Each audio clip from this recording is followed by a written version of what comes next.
next few days.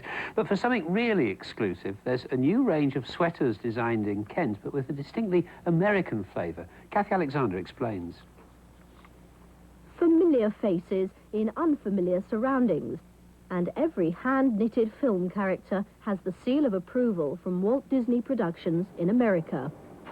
They picked Kent knitwear designer Susie Lee over several hundred American companies for the exclusive right to make hand-knitted Disney World jumpers in the United States. Susie already has a thriving business producing exclusive knitwear in Britain, but the prestigious American contract was still a feather in her cap. It was wonderful. They found us over here in England, and then they called us to go to New York, where we went to the Walt Disney headquarters. And they had bought some of our sweaters, the Susie Lee sweaters, and asked if we'd like to put Disney characters into Susie Lee designs.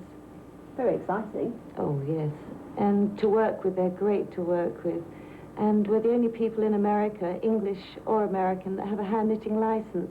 And how are they going? This is the first lot of orders this Christmas, isn't it? Yes, unbelievable. It's been a fantastic success because they're so unique. Susie employs more than 1,000 ladies who've been busily clicking away at their homes all over the southeast, producing woolly Mickeys, Minnies and Donald Ducks in time to reach American shops before Christmas.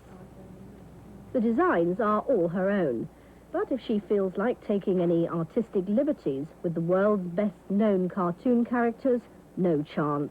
We have our own ideas what we're going to do, but then they approve every single stitch you do. Things go back and forth to New York non-stop, then off to California, and they approve the graphs, then they approve the sweaters, then they have to approve every colour detail that goes into it. It's a very long job.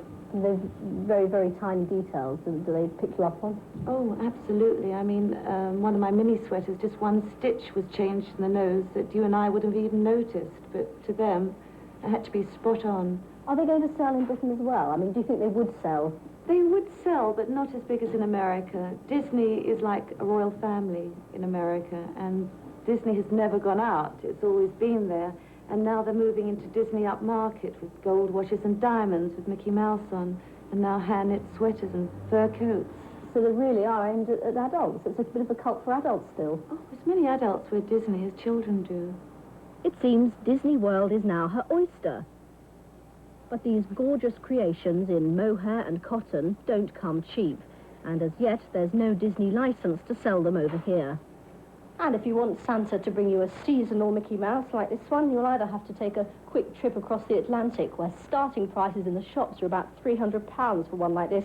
Of course, a cheaper alternative would be to ask for a pair of knitting needles for Christmas. They may be expected.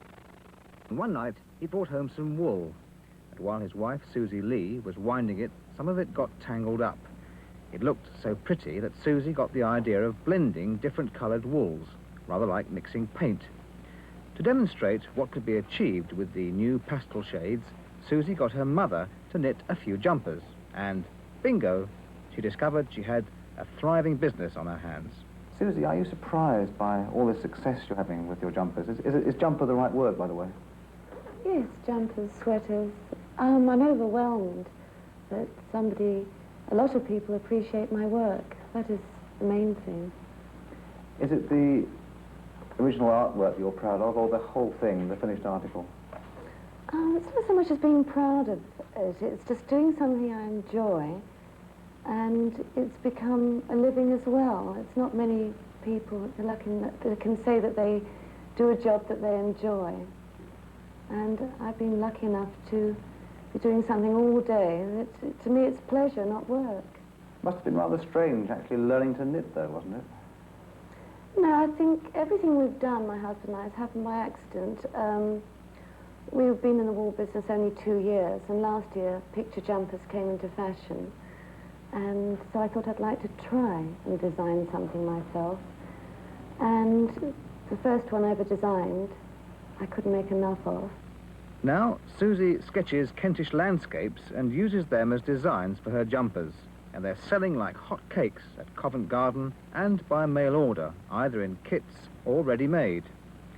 The firm in Richmond Street now use about 150 local knitting ladies, and they've broken into the American market with a big order from Macy's. Now, isn't there a danger that you're going to get so successful that the whole concept of it being a cottage industry is going to disappear? Well, of course, it has grown in the past year, far beyond we ever dreamed of. But I think you've got to make up your mind how far you want to go. The way things are at the moment is very nice. If they stay as busy as they are now, I'll be very happy. I don't want to become too commercial. Now, you use something like 150 ladies Yes. around Kent to do your knitting for you. Do you have any gentlemen knitters? I have one knitter who, her husband does the sleeves, and she does the back and front, so she can get more than one done a week. And I've tried to persuade other knitters to use their husbands, but not many of them want to. Now, you've managed to keep this very much in the family. Who, in fact, do you employ? My father-in-law's come over from Israel to help draw the graphs. I design them and he redraws them. My cousin Denny, he does all the driving. My cousin Sandy, she keeps the books for me. My girlfriend Kath works as a secretary. My husband looks after the business side. And are you the boss, or is he? It works both ways.